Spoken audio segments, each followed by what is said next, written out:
Hola a todos y sean bienvenidos a este nuevo vídeo sobre reseñas de novelas de Warhammer 40.000. Hoy voy a comentar el libro número 27 de la saga de la herejía de Horus, El Imperio Olvidado, escrito por Dan Abnett. Cuenta con poco más de 300 páginas. Esta es una de las novelas más breves de la herejía de Horus, y eso, junto a que el ritmo de la trama es magnífico, fue una de las novelas que más rápido me leí de la herejía. También viene con anglicismos y con el clásico dramatis personae al comienzo del libro. Bien, pues con esta novela voy a explicar detenidamente el contexto, ya que voy a relacionar varias novelas anteriores que convergen todas ellas en el Imperio Olvidado. Para ponernos en situación, lo relataré con imágenes un poco más adelante en el vídeo, como unos acontecimientos previos a la reseña de la trama, como ya hice con el vídeo de la novela Angel Exterminatus. De ese modo, estaremos listos para entender cómo hemos llegado hasta aquí. No obstante, para hacernos una idea, lo voy a dejar indicado también en forma de pequeño esquema. Y es que después de los acontecimientos de Istvan V, los traidores golpearon fuerte al Imperio con la trama que continuó con la batalla de Khald.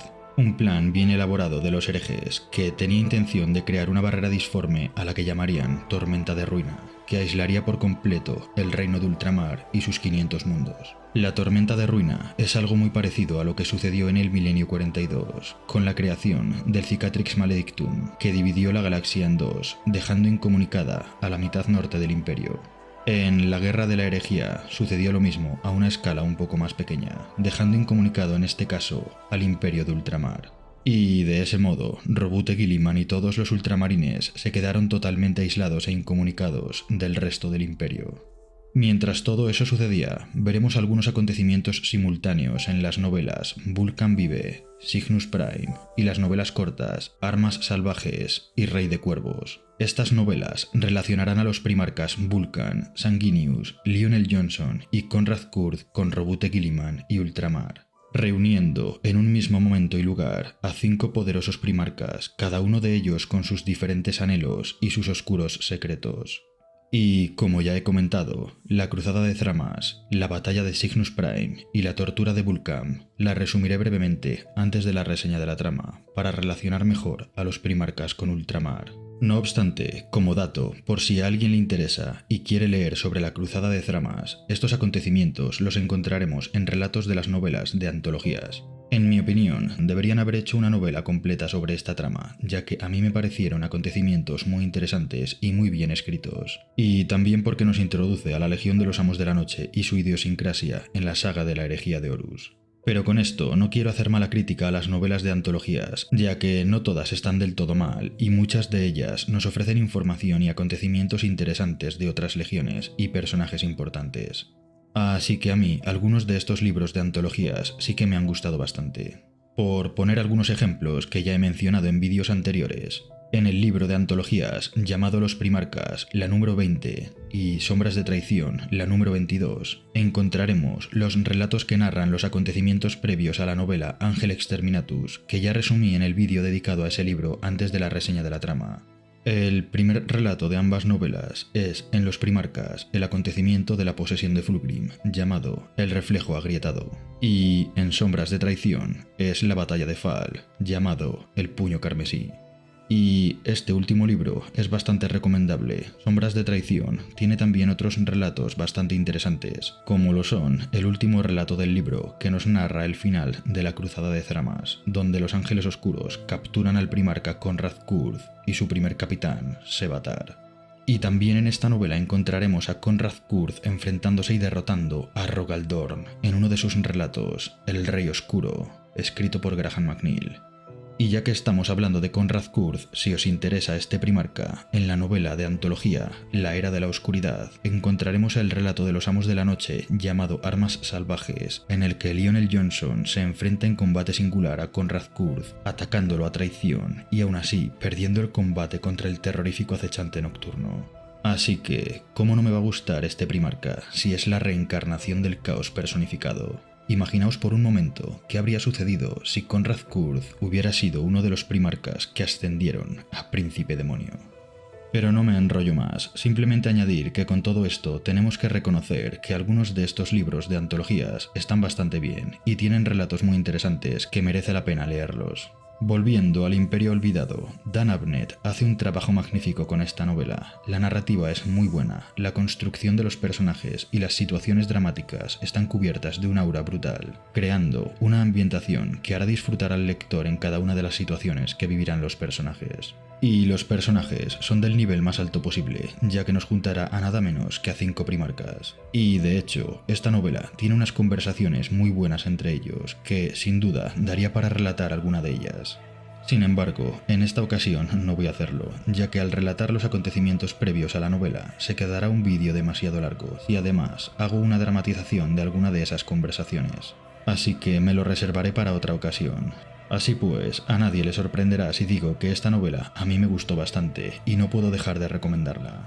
Después de esta novela, la trama del Imperium Secundus continuará con la novela Pharos, junto con alguna otra novela más que podríamos considerar interesante en el arco de la trama.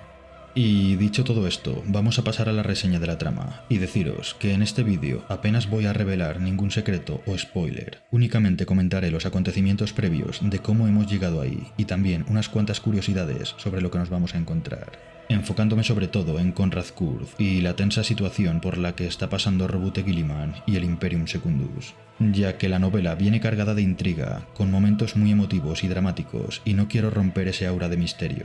No obstante, si no queréis conocer ningún detalle de la trama y ninguna curiosidad de Konrad Curth, podéis pasar directamente a la conclusión de la novela, donde detallaré los motivos por los que para mí esta es una de las mejores novelas de las 54 que componen la herejía de Horus.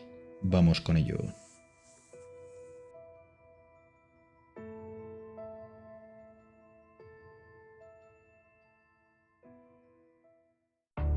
Después de la masacre de Istvan V, los primarcas Lionel Johnson, Sanguinius y Vulcan tuvieron cada uno de ellos diferentes destinos hasta converger todos en el mismo punto.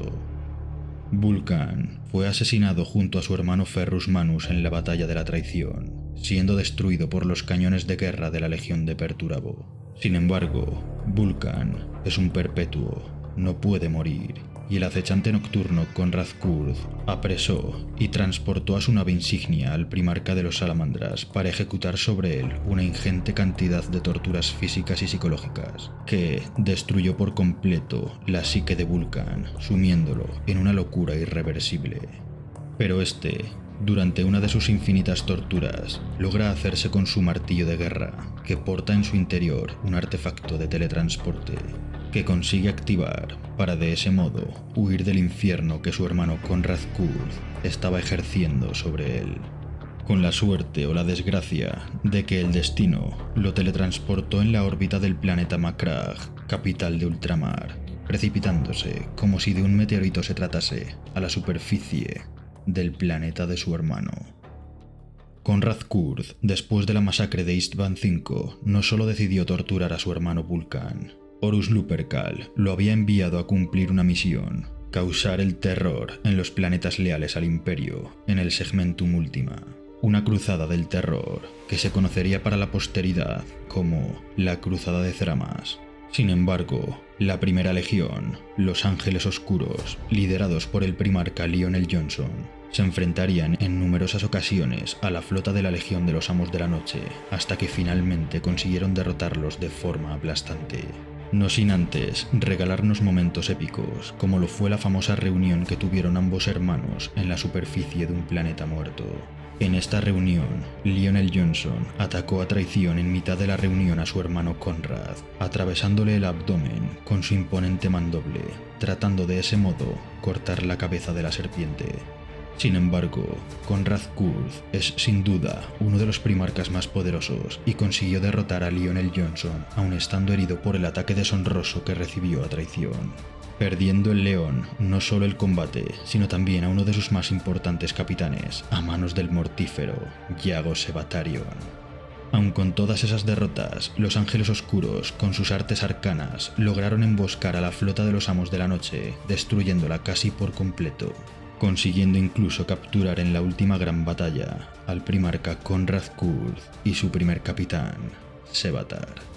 Tras esta batalla, la flota de los Ángeles Oscuros vislumbró un faro en la disformidad, una luz que brillaba con más fuerza que ninguna otra, la luz que marcaba la capital del pequeño imperio de su hermano, Y de ese modo, Lionel Johnson puso rumbo a Macragge. Al mismo tiempo, en el planeta Cygnus Prime ocurriría un acontecimiento que marcaría el destino de la Legión de los Ángeles Sangrientos. Erebus, el sibilino y traicionero capellán de los portadores de la palabra, ahora ostentando el título de apóstol oscuro, tenía la fe ciega de que Sanguinius sería el próximo primarca en corromperse y ascender a príncipe demonio. Así que aprovechó la misión que Horus Lupercal le había encomendado a Sanguinius para poner en marcha su plan. Horus Lupercal había enviado a la Legión de los Ángeles Sangrientos al sistema Cygnus, un sistema que había caído bajo el dominio de un demonio del caos de Slanesh, para que de ese modo o Erebus conseguía atraer a Sanguinius o los demonios acabarían finalmente con su vida. Con artes heréticas y rituales oscuros, los portadores de la palabra tratan de corromper a la Legión de los Ángeles Sangrientos, desatando la sed de sangre que alberga en sus corazones. Pero Sanguinius no iba a permitirlo, y se enfrentaría a las fuerzas demoníacas, teniendo incluso un combate singular con el demonio de Khorne Kavanda, ante el que caería derrotado en este primer enfrentamiento. Sin embargo, la Legión de los Ángeles Sangrientos no es una legión cualquiera, y con un extra de heroísmo consiguen derrotar al demonio de Slanesh que dominaba el sistema Cygnus y a toda la horda demoníaca que tenía bajo su mando. Posterior al gran enfrentamiento, Sanguinius y su legión deciden poner rumbo a Terra para avisar a Rogal Dorn de lo sucedido. Sin embargo, por caprichos del destino, la disformidad traslada a la flota de la Novena Legión al corazón de ultramar, reuniendo de ese modo a Sanguinius con sus hermanos Robute Guilliman y el león Lionel Johnson. Estos acontecimientos previos a la novela serán de gran importancia conocerlos antes de embarcarse en el Imperio Olvidado. Conociendo estos sucesos previos, la novela se disfrutará mucho mejor. Y ahora sí, vamos con la reseña de la trama.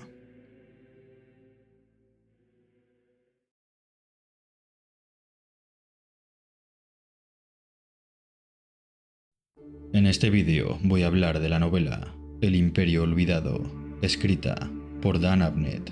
La trama está ambientada en el milenio 31 y nos trasladaremos al corazón de ultramar. Robute Guilliman, aislado por completo a causa de la tormenta de ruina que rodea su pequeño imperio, desconoce si su padre el emperador y el resto de sus hermanos leales han caído bajo la garra de Horus Lupercal y sus poderosas legiones traidoras. Sobrepasado por la incertidumbre, Robute Guilliman se pone como objetivo mantener vivo el legado del imperio.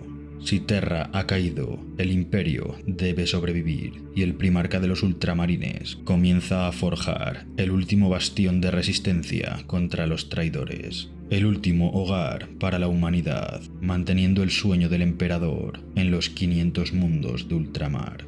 Un pequeño imperio que en el futuro se borrarían de los archivos imperiales, pero que en ese momento se lo conocería por el nombre de Imperium Secundus.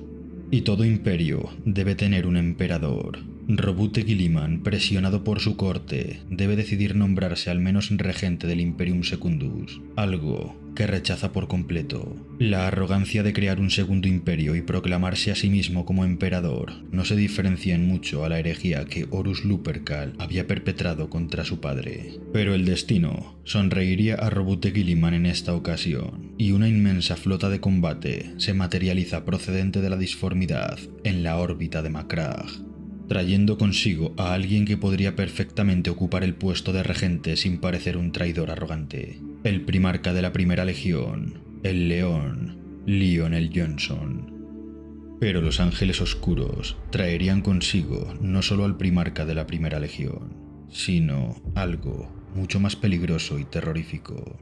Algo que ni siquiera el poder de dos primarcas unidos serían capaz de enfrentar.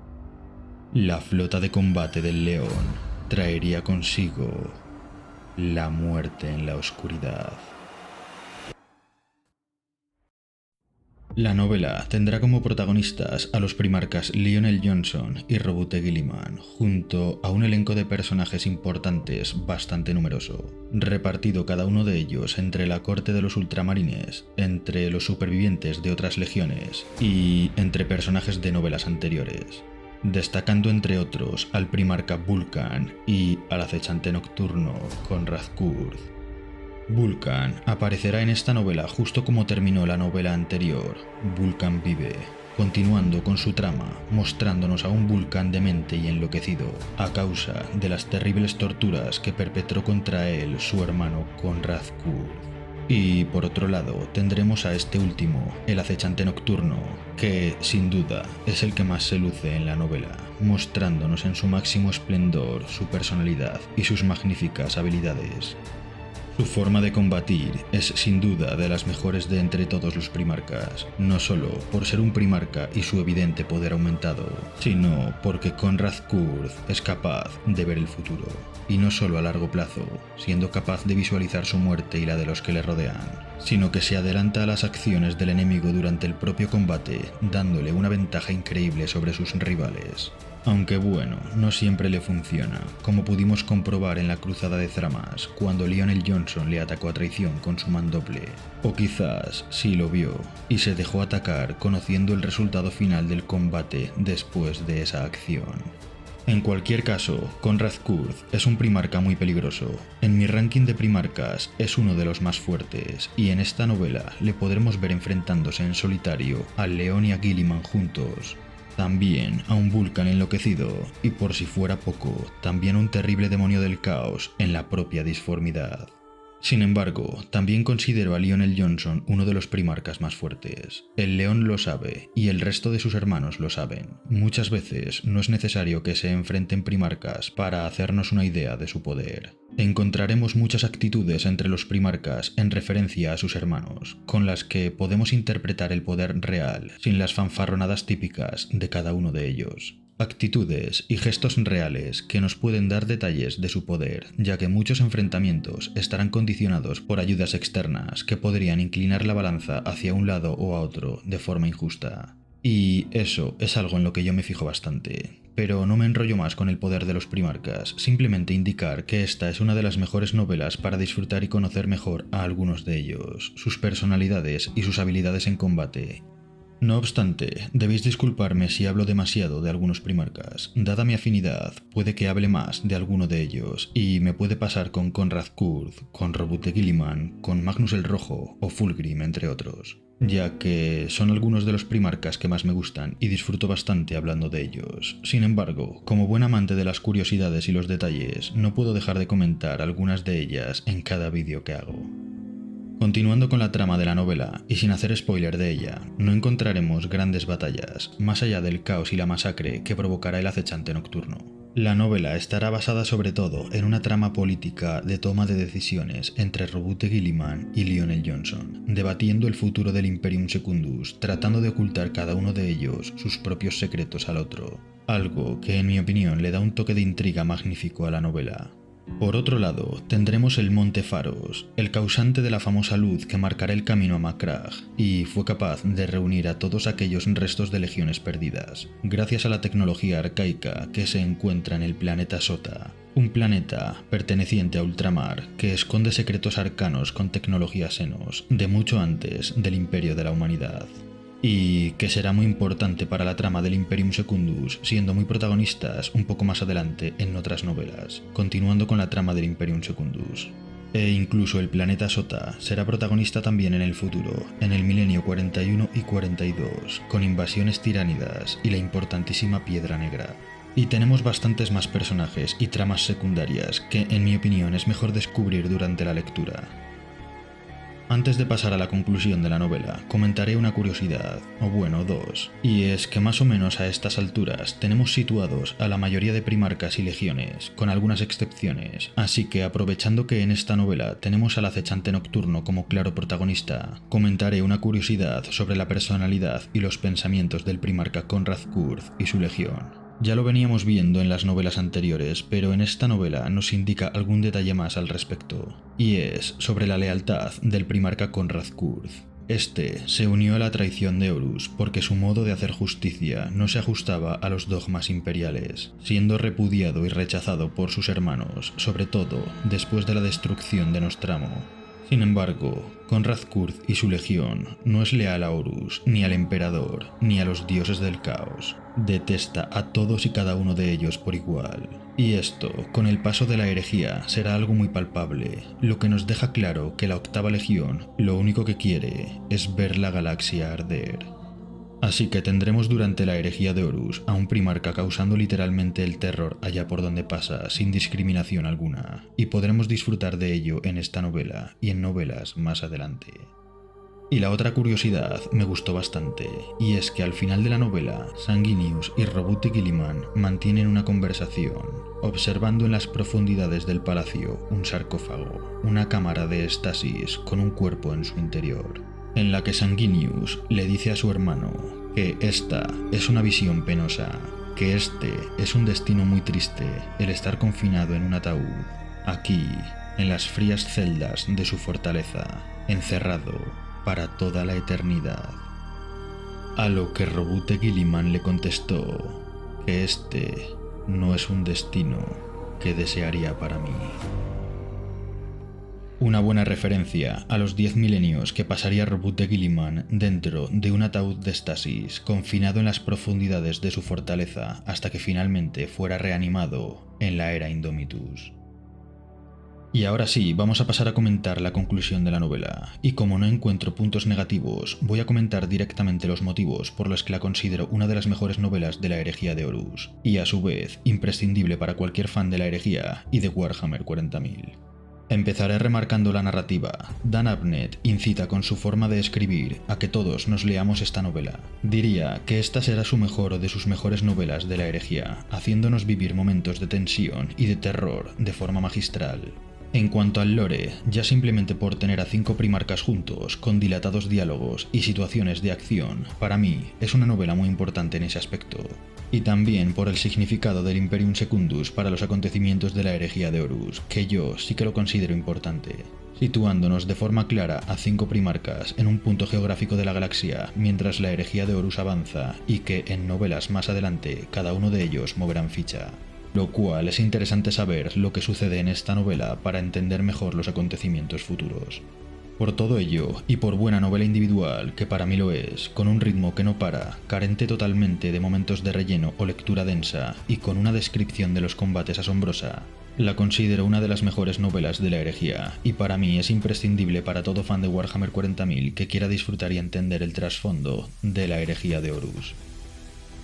Y hasta aquí, sin más dilación, hermanos de batalla, deciros que espero que este vídeo os haya gustado y os haya animado a leer la novela en caso de no haberlo hecho. Para mí ha sido un placer comentarlo y nos vemos en el próximo vídeo de novelas de Warhammer 40.000. Hasta pronto.